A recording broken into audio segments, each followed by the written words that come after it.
Welcome to the Behavior Podcast. And I'm kicking it off here with my favorite monkey observations. So, this is just observations of these animals behaving on their own. They were in captivity. Both these are from zoos. So, anyway, my first of my two favorite monkey observations is that monkey see, monkey do is a very real thing. And we're going to slow it down a little bit and talk about species. In neither of these reports do I know the species. They were monkeys. These were not apes. These were monkeys. But that's really all I remember. I remember basically what they look like. But I don't know their species, but I know they were different also. I remember that much. And anyway, they're monkeys. So anyway, now back to what I was talking about. Monkey see, monkey do is very real because one time at a zoo, I saw a line of like 4 monkeys, something like this. And the monkey in the front of the line, they would sit, and then the monkey in the front of the line would stand up, like scurry ahead, do some behavior, and then every monkey in that line would just mirror that monkey. And just like the saying says, monkey see, monkey do, it's very real. That saying is true because that's how monkeys behave, and it's hilarious to watch and just watch monkeys and you can see that. Okay, so my second favorite monkey observation is a breeding pair, and these were adorable. They did not have baby monkeys, but they were, there's no need to rush it. If they were on their way there, and what they would do is sit, and this was in a zoo, and the zoo kind of highlighted this behavior because it was happening, and so they put a bunch of like chairs around these monkeys with subdued lighting, and the monkeys, the male and the female monkey, held each other and cuddled, and just seemed to be floating on. My guess would be just severe rushes of oxytocin. We're talking cloud 9. That's just my conjecture, but anyway. But the observation is that these monkeys looked very tranquil, and they looked like they were very fond of each other, and they were very affectionate to each other, and they were holding each other.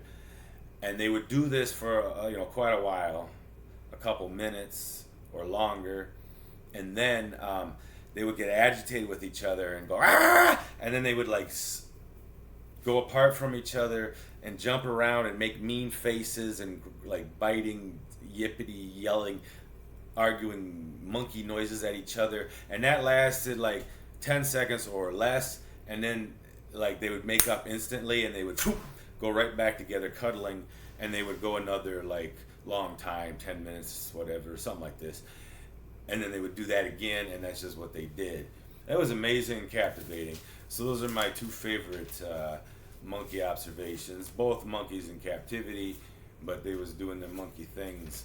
And then, so now I'll use the monkey observations just to bring up the idea that amateur ethology, what's ethology? Scientific study of animal behavior.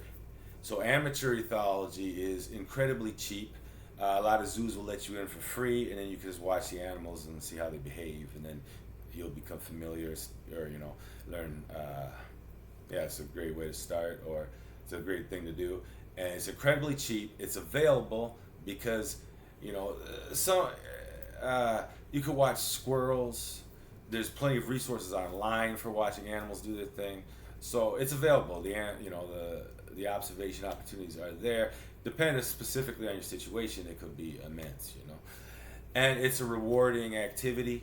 And here's just one way, if the idea is new or something, or whatever, one way to start with amateur ethology is there's already a very strong citizen science biology of bird watching and birding. All right. Well, if you're watching birds, you can obsessively check off birds on a list and stuff. That's fine. And you can also just take any species you want, a common one or one that happens to be there, and just like you tick that you saw this species and identified it. Well, did you see the species do its courtship dance? Did you see this species do its predator avoidance? And you could build a deep relationship with birds through ethology and amateur ethology. it's a good thing. Okay, the conclusion. Pardon me. Concluding the Behavior Podcast is a book review. I am reviewing The 48 Laws of Power by Robert Greene. I purchased this book a million damn years ago. I found the book because I was reading online forums regarding pickup artistry, like how to perform well as a man in human courtship. Yeah, or that ain't how they said it, but it was chasing, dating kind of strategies for men. Okay, and in that community, a lot of it is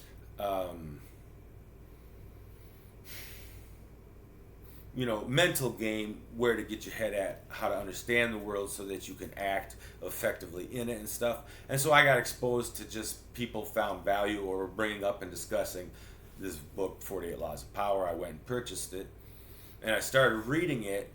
And as I was reading it, I was looking for what I wanted to see in there. What I wanted to see in that book was that, like, altruism, maybe not saying that word, but the idea of altruism was actually the most powerful way to do it, blah, blah, blah. And I looked through that book, and I did not see that idea. So I decided I did not like that book. Boom.